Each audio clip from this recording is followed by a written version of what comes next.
1절부터 2절 두 절만 보겠습니다. 로마서 12장 1, 2절입니다. 제가 봉독하겠습니다. 그러므로 형제들아, 내가 하나님의 모든 자비하심으로 너희를 권하노니 너희 몸을 하나님이 기뻐하시는 거룩한 산 제물로 드리라. 이는 너희가 드릴 영적인 예배니라. 너희는 이 세대를 본받지 말고 오직 마음을 새롭게 함으로 변화를 받아 하나님의 선하시고 기뻐하시고 온전하신 뜻이 무엇인지 분별하도록 하라. 아멘. 아멘. 오늘 시간, 제가 설교하는 시간이 굉장히 짧습니다. 왜냐하면 8시 예배 드리고 또 10시 예배 드리고 여기서 아마 10시 35분 아니면 40분쯤에는 제가 차를 타고 개척교회를 가서 11시 예배를 또 드려야 하기 때문에 여러분 그렇게 좀 이해하시면 되고요. 짧은 설교라도 여러분 강력한 설교가 될 때 우리가 거듭나고 가던 길을 돌이킬 줄 압니다. 오늘 8시 예배를 이제 부지런히 끝내고 가서 샌드위치 싼 그 샌드위치를 얼른 하나를 먹는데 누가 노크를 하고 들어오더라고요. 봤더니 얼마 전에 아기를 낳은 그런 두 부부가 있습니다. 그래 먼저 낳은 지 한 열흘 됐나요? 일주일 됐나 하는 그 아가를 기도해주고 부부를 기도를 해주고 났더니 또 금방 아기를, 요즘에 왜 이렇게 애를 많이 낳는지요, 아기를 데리고 와서 또 안수를 해주며 이 아이들이 험한 이 세상을 살아가는 동안에 반드시 신부로 살아가게 해달라. 예수 그리스도의 신부로 살아가게 해달라. 다른 건 다 놓쳐도 우리 주님만, 십자가만큼은 꼭 이것만큼은 성공하고 살아가는 귀한 아가가 되게 해달라고 제가 기도를 했습니다. 그 중에 영화 배우를 하던 친구가 하나가 있습니다. 이 친구가 이런 모든 것을 버리고 이제 하나님 말씀대로 살기로 결단을 하고 그렇게 정말 살아간 지가 아마 한 몇 년 됐을 거예요. 한 번은 저하고 어느 식당을 한번 갔는데 식당 주인이 알아보고 여기다가 자기네 가게에다 붙여놓을 글을 써달라고 하더군요. 그래서 이 친구가 세상에서 하나님 모르고 술 먹고 방탕하고 하여튼 못되게 살았던 이 친구가 과연 뭐라고 쓸까? 하나님을 만난 친구가 뭐라고 쓸까? 제가 굉장히 궁금해졌습니다. 그래서 이렇게 봤더니 뭐라고 쓰느냐 하면은 감사합니다 하고 자기 사인을 척 하고 그리고 이렇게 그냥 자기 이름을 크게 쓰고 감사합니다 하고 끝냈더라고요. 마음이 굉장히 아팠어요. 이제 주님을 만났으면 하나님이 세상을 이처럼 사랑하사 독생자를 주셨으니 이는 저를 믿는 자마다 멸망치 않고 영생을 얻게 하리라. 아니면 성령의 불 일어나듯이 일어나라고 이렇게 써줄 줄 알았는데 팍 실망이 되는 거예요. 아무 말 안 하고 나왔습니다. 나와서 이제 차를 타려고 하며 이제 꽤 저기가 파킹하는 데가 멀었습니다. 거기까지 와가지고 제가 한마디를 했어요. 속이 상해서. 예전 같으면 감사합니다. 복 많이 받으세요. 부자 되세요. 하고 써놓을 수가 있지만은 이제는 하나님을 만나고 난 후에는 달라져야 할 거 아니냐. 내 가치관이 달라졌다면 정말 주님께서 나를 구원하시고 이제는 먹고 마시고 입고 사는 것이 하나님 안에서 살아가는 그 믿음의 용사가 되어야 되지 않느냐 했더니 내가 미쳤네요. 그러고 차에 타는 게 아니라 바로 뒤로 가서 달려가더라고요. 뛰어가서 달라고 했대요. 그래서 그걸 구겨가지고 주머니에다 넣고 하나님께서 여러분들을 사랑하시며 하나님이 세상을 이처럼 사랑하사 하고 다 써놓고 왔다고 해요. 사인을. 그래서 이제 그 다음에 그 친구하고 그 집에 또 한 번 가봤습니다. 안 붙여놨더라고요. 그래 씁쓸할 거예요 아마. 감사합니다. 부자 되세요 하면 척척척척 붙여놨을 텐데 안 붙인 게 이게 하나님의 이게 은혜다. 그걸 감사할 줄 알아야지 기분 나쁘면 안 된다. 그런데 너무 감사했던 거는 내가 잘못됐다. 이거 내가 이거 하나님께서 함께하여 주시는 하나님의 사람인 걸 잃어버리고 내가 복 받아라, 잘 되라, 감사하다 이렇게만 썼구나. 아는 순간에 달려가서 그렇게 하나님에 관한 것을 쓰고 붙여놓고, 그리고 그 찢어버린 그 종이 세상적인 이야기를 가지고 와서 만에 하나 혹시 그걸 또 붙여놓을까 봐 다 갖고 와서 찢어버렸다고 하더라고요. 그래서 제가 굉장히 좋아하게 되고 사랑하게 되고 제가 이렇게 하게 되었습니다. 그래서 제가 하나를 시킨 게 있어요. 투자를 해가면서 시킨 게 하나가 있는데, 모노드라마, 기가 막힌 드라마를 하는데 이게 은혜가 있는 거예요. 그래서 비밀로 하려고 했는데, 이게 그 다음 주일 설교는 그냥 제가 나와서 설교 한 5분 10분 하고 무대가 다 장치가 되어 있으면은 저분 왜 저런 무대 장치를 해놨을까 하면서 제가 이제 10분 찡한 설교를 짧게 하고 내려가면은 이 친구가 옷을 입고 나와가지고 이제 은혜로운, 그동안에 오랫동안 준비를 했어요. 정말 한 6개월 준비했나? 그 준비했던 모노드라마를 보여드리려고 생각을 하고 있다가 그만 이 얘기 톡 하고 해버렸네요. 죄송해요. 아마 다음 주에는 아마 연극과 말씀으로, 은혜스러운 말씀으로 1, 2, 3부까지 아마 끌고 나가지 않을까 생각을 합니다. 우리는 하나님의 자녀가 되었으면 그 다음에 삶이 바뀌어야 해요. 바뀌지 않는다고 하면은 우리의 믿음을, 구원을 다시 한번 처음서부터 뒤집어봐. 난 뭐가 잘못됐나? 어디서부터 잘못됐나? 이거를 우린 깨닫고 알아야 하며, 정말 구원받았다고 하면은 이제 우리는 앞으로 그분 앞에 가야 하지 않습니까? 분명하잖아요. 틀림없는 사실 아니에요. 그리고 그분 앞에서 심판을 받는데, 그럼 나 정말 구원을 받았나? 정말 구원이라고 하는 건 뭘까? 예수님이 성경에서 말씀하시는 구원은 뭘까? 그 다음에 사도 바울이 얘기하는 구원은 뭘까? 이거를 깨닫고 알아서 우리도 그 길을 향하여, 안전한 거리를 향하여 걸어가야 하는데, 그것을 생각하며 그것을 귀하게 여기고 하나하나 그 믿음의 길을 걸어가는 성도들은 없더라고 하는 거예요. 그러니 예수님께서 마지막 때에 내가 너희들 가운데 믿음을 보겠느냐?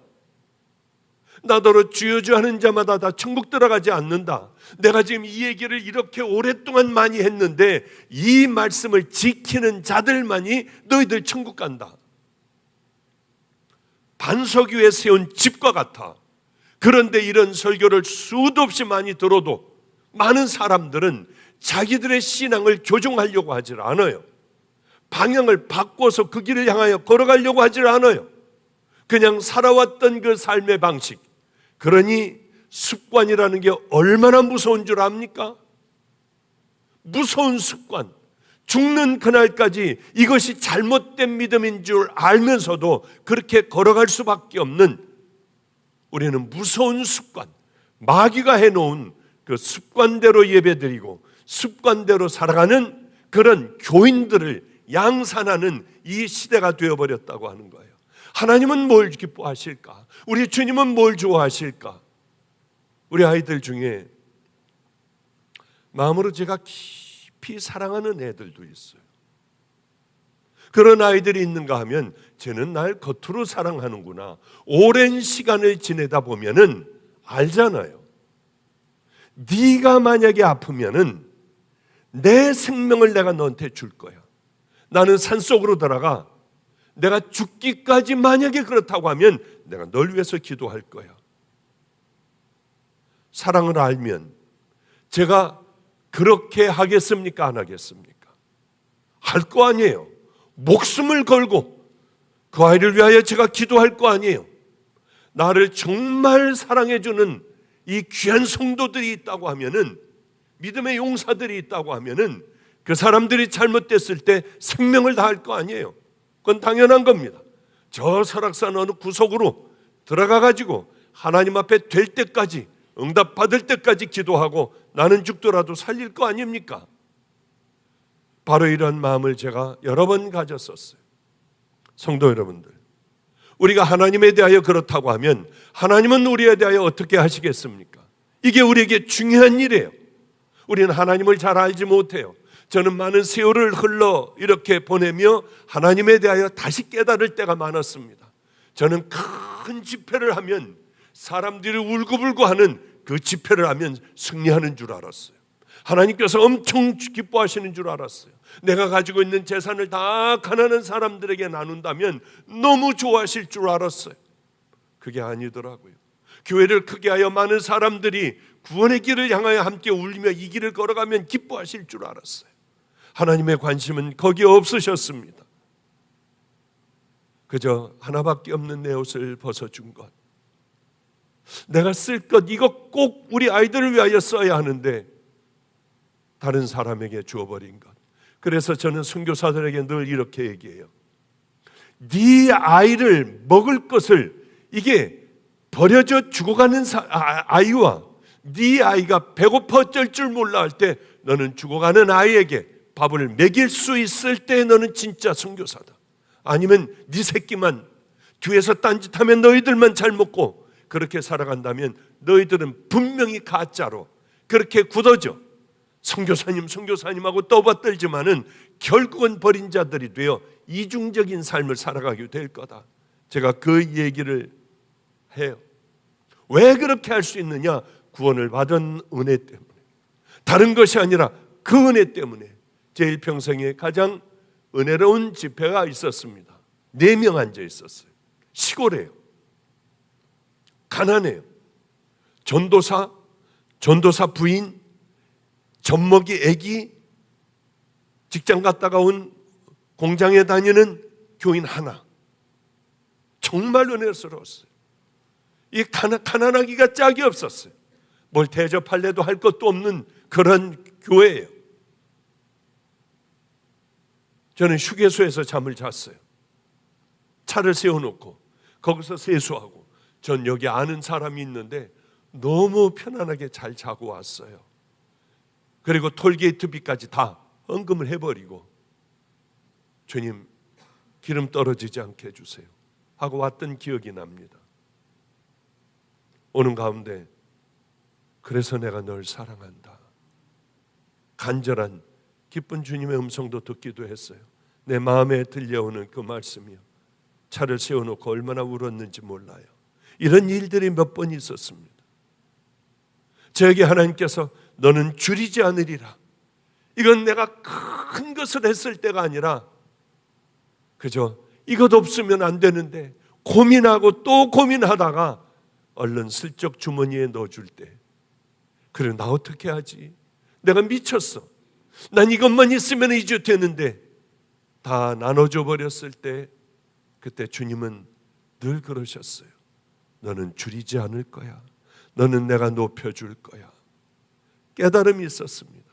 하나님의 관심은 큰 것이 아니라 작은 것을 구원받은 믿음의 자녀로서 그래 이렇게 할 수밖에 없는 그 결단을 하고 그 일들을 행했을 때 하나님께서는 늘 기뻐하셨고, 그래 이런 생각을 합니다. 우리는 하나님의 기쁨이 되는 삶을 살아야 하는데 왜 원수 같은 생각을 할까? 왜 잡지 말아야 할 것을 잡을까? 왜 가지 말아야 할 것을 그렇게 가며 세상이 주는 기쁨을 하나님께서 주시는 기쁨보다 더 크게 여기고 살아갈까? 그런 생각을 하게 됐습니다. 오늘 사도 바울은요, 늘 사도 바울의 논리가 있습니다. 성경에 사도 바울의 서신서에는 논리가 있어요. 처음에는 항상 구원은 예수 그리스도 외에는 너희들이 구원받지 못한다, 그 얘기를 합니다. 오직 하나님을 믿는 믿음으로, 예수 그리스도를 믿는 믿음으로 너희들은 구원을 받는다, 이렇게 얘기하고 난 다음에 갈라디아서도 로마서도 하여튼 몽땅 다, 그 다음에는 구원을 너희가 받았으면은 구원받은 자로서 어떻게 살아가야 할 것이냐, 이거를 씁니다. 로마서도 마찬가지예요. 오늘 본문도 1장부터 11장까지는 너희들이 어떻게 구원을 받는 줄 아니? 12장서부터는 그러므로라고 하는 말이 나옵니다. 그러므로 형제들아, 내가 하나님의 모든 자비하심으로 너희를 권하노니 너희 몸을 하나님이 기뻐하시는 거룩한 산 제물로 드리라. 이는 너희가 드릴 영적인 예배니라. 그러기 위해서는 너희는 이 세대를 본받지 말고 오직 마음을 새롭게 함으로 변화를 받아 하나님의 선하시고 기뻐하시고 온전하신 뜻이 무엇인지 분별하도록 하라. 너희들이 구원을 정말 받았냐? 됐다. 구원을 받았으면은 이제 의로우신 주님 앞에 너희들이 살아가야 하는데 그 삶을 너희들이 살아가고 있느냐? 이 말씀이에요. 그래서 예수 믿고 구원받았지만 어떤 삶이 하나님께서 기뻐하시고 나는 정말 그 삶을 향하여 정말 발걸음을 하루하루 옮겨놓고 있는가? 아니라고 하면 여러분, 우리는 큰일 나요. 그러면 처음으로 다시 돌아가 내 구원을 다시 한번 확인을 해봐야 합니다. 나는 죄를 버렸나? 내가 죄인인 걸 깨닫나? 내 죄를 예수님만이 깨끗하게 씻어주시며 나는 구원받은 믿음의 길을 향해 걸어갈 수 있다. 이게 분명한가? 그렇다고 하면 이제는 구원받은 믿음의 자녀로 살아가야 하는데 나는 그렇게 살아가고 있나? 이게 참 중요한 거예요. 형제들아, 그러므로 형제들아, 내가 하나님의 모든 자비하심으로 너희를 권하노니 너희 몸을 하나님이 기뻐하시는 거룩한 산제사로 드리라. 이게 너희들이 드릴 영적 예배야. 이렇게 나와 예배 드리는 것도 물론 예배 드리는 거겠지만 하나님께서는 이거보다 훨씬 더 귀하게 여기시는 것, 삶으로 예배를 드려라. 바로 그것입니다. 일부 예배에서도 잠깐 말씀을 드렸어요. 오늘도 제가 6시면은 아마 신방을 갈 거예요. 권사님이 계셨어요. 방주교회 권사님인데 간 경화였어요. 말기까지 와서 복수도 이렇게 찾고 의사는 며칠 못 산다고 했습니다. 이 권사님은 무릎을 꿇고 엎드려서 간절하게 기도했어요. 나를 살려주시면 내 일생을 주방에서 살겠습니다. 하나님 앞에 섬기겠습니다. 정말 간절하게 기도했어요. 놀랍게도 복수가 빠지기 시작을 했고 이번엔 건강했습니다. 아마 한 30년 넘었을 거예요. 이 얘기가 한 3, 40년 된, 잘은 모르겠습니다만은 그분은 정말 마가의 다락방 뒤에서 늘 이 뒤에서 주무시고 여기가 그분의 삶의 터전이었습니다. 그리고 식사를 늘 여러분들의 식사를 해주는데 앞장서서 했던 분이에요. 그런데 그 오랜 세월이 흘렀습니다. 세월이 흐르자 바로 얼마 전에 우리 임진영 목사하고 제가 찾아갔어요. 그런데 침대 밑에 무릎을 꿇고 이 권사님 손을 비비며 배짱말로 이제 얼마 안 남으셨습니다. 며칠 못 사신다고 해요. 지금 94세니까 손을 비비며 권사님 일어나셔야 돼요. 우리 감리교 신학대학 다닐 때 권사님이 해주시는 고봉밥을 먹고 우리는 목사가 됐어요. 일어나셔야 돼요 하는데 눈물이 나더라고요. 정말 이분은 약속을 그렇게 다 지켰구나. 늦게 들어오는 신학생들 이제 먹을 밥이 없을 거야, 이제는 오늘은 끝났을 거야 하면은 밥을 이만큼을 잔뜩 해가지고 올려놓고 그리고 반찬하고 해주는데 와서 허겁지겁 먹던 생각이 난대요. 얼마나 감사한지요. 이분의 아들은, 큰아들은 알코올 중독자였습니다.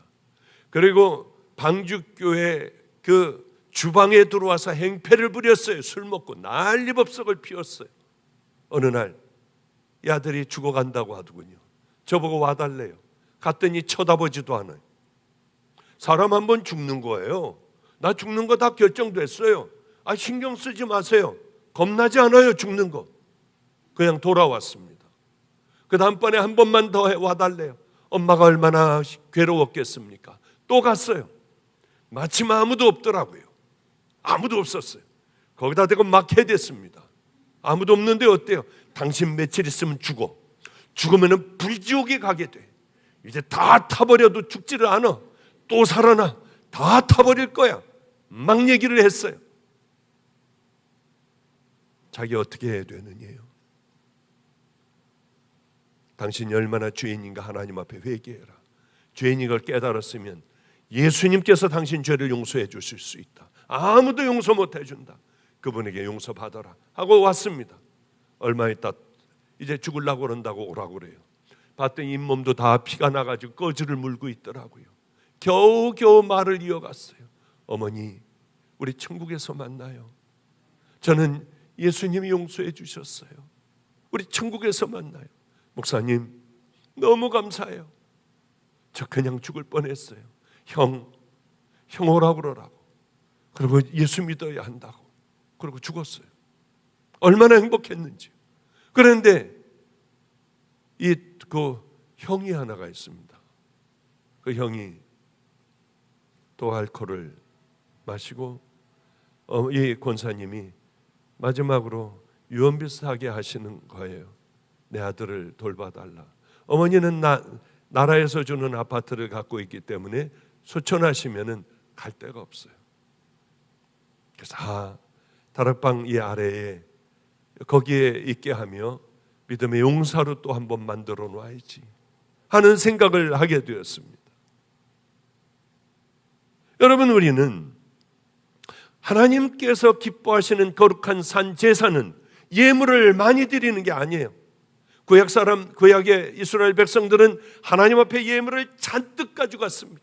그러면 이걸 기쁘게 받으시는 줄 알았습니다. 여호와께서 말씀하시되 너희의 무수한 제물이 내게 무엇이뇨? 나는 순양의 번제와 살찐 짐승의 기름에 배불렀고 나는 수송아지나 어린 양 순염소의 피를 기뻐하지 아니하노라. 너희가 내 앞에 보이러 오니 그것을 누가 너희에게 요구하였느냐? 내 마당만 밟을 뿐이니라. 헛된 제물을 다시는 가져오지 말아라. 많은 제물을 드렸어요. 우린 이렇게 매번 주일날마다 와서 예배를 올려드려요.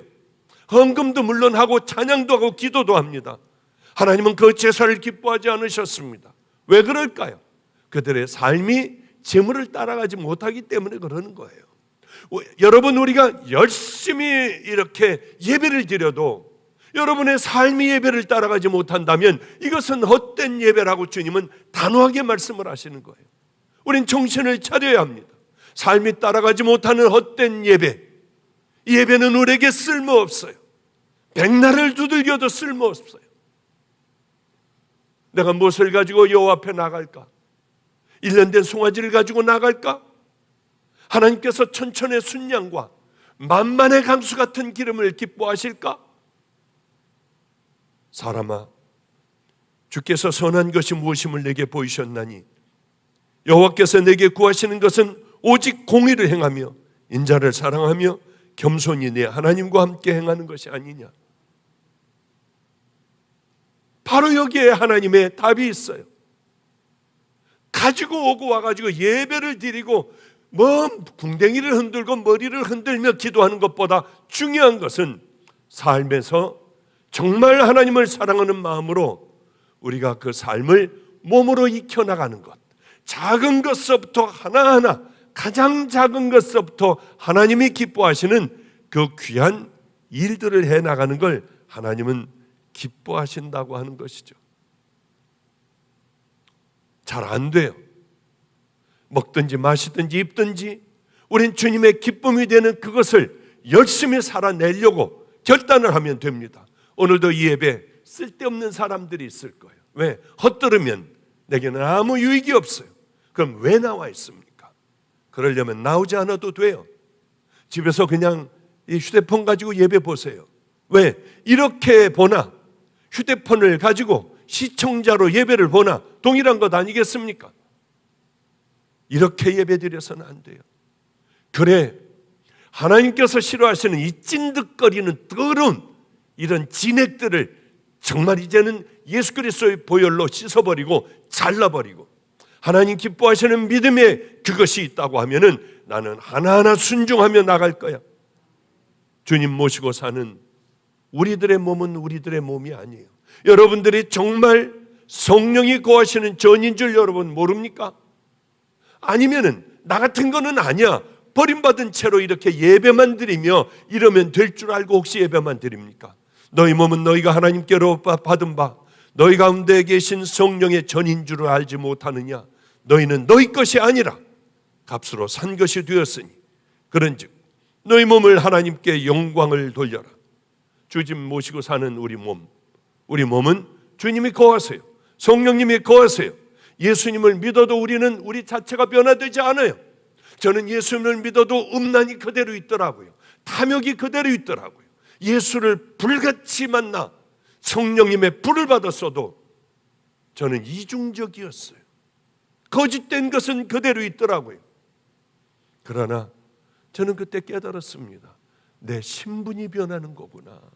악한 내 신분이 변하는 거구나. 마귀의 자식에서 이제 난 종이 되었구나. 하나님의 종이 되었구나. 그래서 저는 종이라고 부르기도 하고 여러분은 그리스도인이라고 부르기도 하고 성도라고 부르기도 합니다. 우린 신분이 바뀌었어요. 그러면 신분에 걸맞는 행동을 해야죠. 제가 종이 되고도 술 먹고 예전에 하던 대로 노름을 하고 골프나 치러 다니고 여자나 만나고 돌아다닌다면 나 진짜겠나요? 우리는 마치 제가 그러면서 하나님의 종이라고 여러분에게 설교를 하며 살아가는 그 삶과 변하지 않은 삶과 뭐가 다르겠습니까? 우린 신분이 변했어요. 나 같은 것을 구원해 주신 하나님의 은혜를 생각하면 눈물밖에는 안 나잖아요. 원수가 있어요. 저도 평생의 원수가 있어요. 이 원수를 위하여 얼마나 오랜 세월 기도를 했는지 몰라요. 싸워야 하지 않습니까? 생각만 해도 고개가 흔들어지고 자다가도 벌떡 일어나 이런 죽일 것들 하는데 그때마다 기도했어요. 싸워야 얻어지는 겁니다. 생명을 걸어야 우리는 얻어질 수 있는 거예요. 원수를 사랑하라. 그게 됩니까? 안 되는 거예요. 그리스도인은 그리스도인답게 살아야 합니다. 이 말씀만 하고 끝낼게요. 제가 주님을 처음 만났어요. 기도원 이루리집이라고 하는 기도원을 했습니다. 그때 저는 많은 능력을 가지고 있었어요. 능력 받은 지 얼마 안 됐으니까 아무에게도 얘기하지 않았습니다. 제 멘토와 함께 그 기도원은 엄청나게 부흥을 해나갔어요. 계단까지도 사람들이 꽉 앉았어요. 여기 마침 여름 집회, 겨울 집회 때 같이. 그런데 교인이 하나가 왔는데 암에 걸려 죽어갔습니다. 그분은 교회를 다니며 사기를 쳤던, 교회에다가 피아노도 들여놓고 키보드도 들여놓고 드럼도 들여놓고요, 교회에 필요한 걸 해주고 결정적일 때 교회에서 많은 걸 가져가고 참 교회를 어렵게 하는 그런 분이 통곡을 하며 울더라고. 암에 걸려 뒹굴면서 울더라고요. 눈물이 났어요. 전 주님을 막 만났을 때니까 저도 얼마나 엎드려 울었는지 몰라요. 그분이 불쌍하여 간절하게 기도했어요. 어떻게 된 줄 압니까? 죽을 때는 거짓말을 안 하겠지. 그러나 어쩌면 사람 혼을 쏙 빼놓고 죽어가며 그 돈을 가지고 아들 이 빚도 가려주고 다 가려주고 우리는 파탄 났던 적이 있어요. 이렇게 무서운 거예요. 그분이 울 때는 그냥 울었겠습니까? 주님을 만나 슬프게 통곡을 하며 눈물 바다가 되었어요. 그래도 우리가 싸우지 않는다면, 나를 바라보며 나를 십자가에 못 박지 않는다면 마지막에도 이렇게 하고 가는 사람을 여러 명을 봤어요. 무서운 거구나. 여기에 빠져서는 안 되겠다. 우리는 하나님의 자녀입니다. 그러므로 형제들아, 내가 하나님의 모든 자비하심으로 너희를 권하노니 너희 몸을 하나님이 기뻐하시는 거룩한 산 제물로 드리라. 이는 너희가 드릴 영적 예배니라. 너는 이 세대를 본받지 말고 오직 마음을 새롭게 함으로 변화를 받아 하나님의 선하시고 기뻐하시고 온전하신 뜻이 무엇인지 분별하도록 하라. 아멘, 아멘. 기도하겠습니다. 하나님 아버지여, 어리석은 우리들의 눈을 띄워주소서. 우리 제발 하나님, 다른 건 다 잃어버려도 구원만큼은 하나님 절대 잃지 않고, 어떤 고난과 역경이 있어도 세상의 그 아름다운 무엇과도 바꿀 수 없는 믿음의 증인들이 되어 이 길을 걸어가게 하여 주시옵소서. 우리 성도님들, 이곳에 하나님 모여있는 마가의 다락방 성도님들, 또한 동영상을 보며 예배를 드리는 귀한 성도님들, 하나님이 이제는 거듭나게 하시고 우리들의 신앙을 다시 한번 재점검하여 당연히 가야 할 믿음의 길을 걸어가는 은혜로운 자녀들 다 되게 하여 주시옵소서. 예수님 이름으로 축복하옵고 기도드렸습니다. 아멘. 이제 준비하신 예물 봉헌하겠습니다. 여러분 죄송해요. 저는 중간에 또 작은 개척교회 가서 개척교회 세우는 일 죽도록 잘 하고 오겠습니다. 저 위해서 기도 많이 해주시길 바랍니다. 그리고 이 앞에 여러분 끝나면은 요셉의 곡간이라고 있습니다. 우리 새벽같이 모여가지고들 만들고, 저희 집 애들이 열심히 샌드위치를 만드는데 아주 맛있습니다. 헌금하실 분들, 거기 헌금하시면 100% 가장 귀하고 아름다운 곳에 여러분들이 심겨질 겁니다. 그러니 그냥 가져가셔도 되고요, 또 헌금하실 분들은 그렇게 헌금하셔도 되겠습니다. 감사합니다.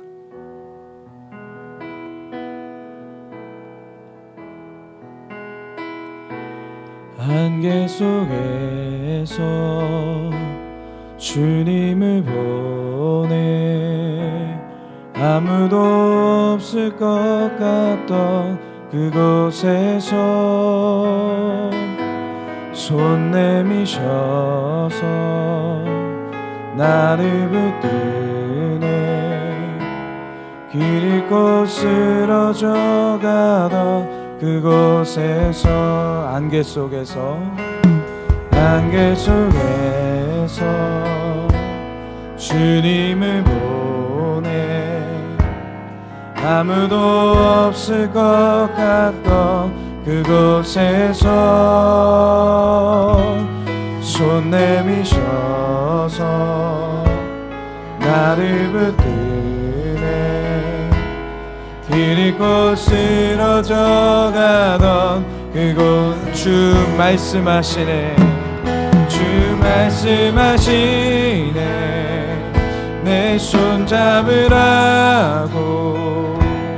내가 곧 그리워 진리 생명이니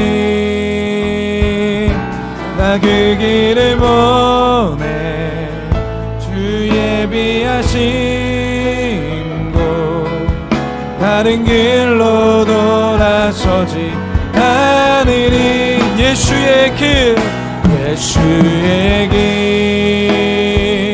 그 좁은 길 나는 건네 주 손잡고 그 무엇도 두렵지 않네 주님 주신 약속 내게 있으니 세상의 길 그 험한 길 승리하네 성령으로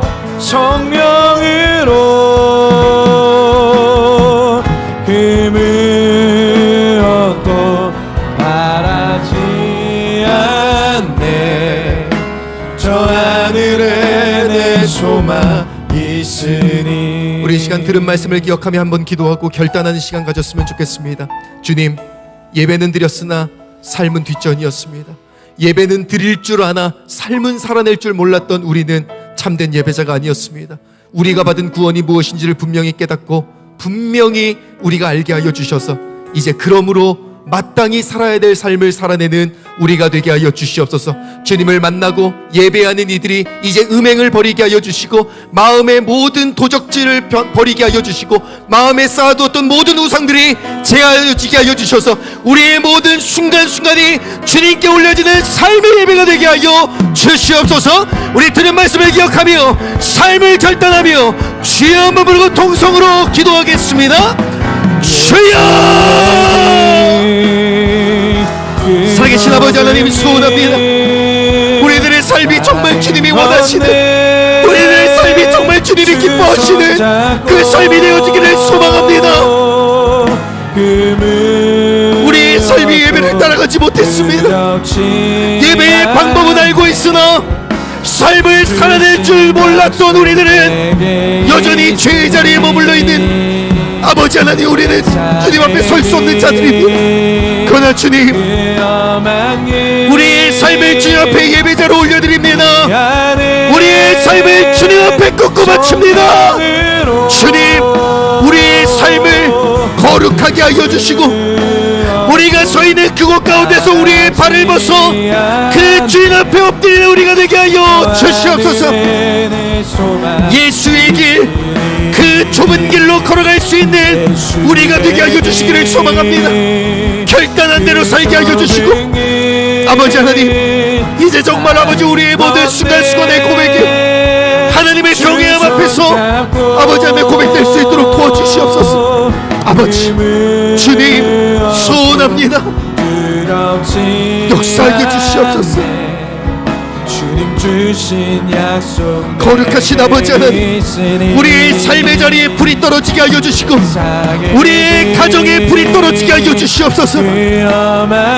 주님, 그 불길이 번져 이 나라를 덮게 하여 주시고, 열방이 세계가 주님께 돌아올 수 있도록 우리의 삶의 예배로부터 그 은혜가 흘러갈 수 있도록 도와주시옵소서.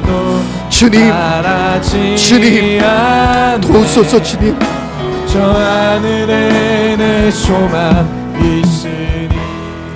살아계신 아버지 하나님, 우리가 살아가는 모든 발걸음이 주님 앞에 올려지는 예배가 될 수 있다면, 우리가 하는 모든 한마디 한마디가 주님을 영화롭게 하는 찬양이 될 수 있다면, 주님 기꺼이 우리의 삶을 주님께 다 꺾어 바치기를 소망합니다. 예배를 드릴 줄은 압니다. 예배의 자리에 나올 줄은 압니다. 그러나 우리의 삶 가운데서 주님께로 향하는 길은 우리가 잘 몰랐던 것 같습니다. 주님, 우리의 삶의 자리에 성령의 불을 허락하여 주시고, 직장과 모든 삶의 영역 가운데 당신의 불을 허락하여 주셔서 이제는 살아내는 믿음, 살아내는 그 삶의 예배가 우리의 모든 무릎 꿇는 자리에서 있게 하여 주시옵소서. 주님, 받기 원하시는 것으로 올려드리기를 소망합니다. 오늘 이 예물이 사용되어지는 곳곳마다 하나님의 나라가 확장되게 하여 주시고, 잃어버린 영혼들이 주님께 돌아오는 데에 우리 성도님들의 이름과 기도 제목과 용서받은 죄인들의 이름으로 심겨져 주님의 열매를 우리가 보게 하여 주시옵소서. 특별히 11시부터 시작되어지는 로뎀나무교회 박보영 목사님께서 말씀을 전하실 때에 동일한 은혜를 더하여 주시고, 아버지 한 교회가 또 일어나 주를 향하여 달려나갈 수 있도록 주여 은혜를 부어 주시옵소서. 이제는 우리 주 예수 그리스도의 은혜와 아버지 하나님의 변함없는 사랑과 성령 하나님의 감화감동 위로 교통하심이 이제 삶으로 주님을 예배하겠습니다. 나의 호흡이 닿는 날까지 주님을 예배하겠습니다. 결단한 모든 성도들 머리 위에, 우리 인터넷 성도들 머리와 또한 속한 권속들 위에 지금으로부터 함께 하시기를 간절히 축원하옵나이다. 아멘. 주님 감사합니다. 우리의 삶이 온전히 주님께 올려지는 예배 되게 하여 주시고, 호흡이, 우리의 모든 말이, 우리의 모든 발걸음이 주님을 영화롭게 하는 발걸음이 되게 하여 주시옵소서. 그러므로 형제들아, 너희가 드려야 될 마땅한 그 삶의 예배를 드리라 말씀하신 그 하나님의 말씀에 순종하여 엎드립니다. 걸어갑니다. 주님 도와주시옵소서. 주님 주신 약속 내게 있으니 세상의 길, 그 험한 길 승리하네. 성령으로 그 무엇도 말하지 않아. 소망 있으니. 할렐루야. 우리 예배에 함께 하신 주님께 우리 큰 박수로 영광 올려드리겠습니다. 할렐루야. 주님을 찬양합니다. 여러분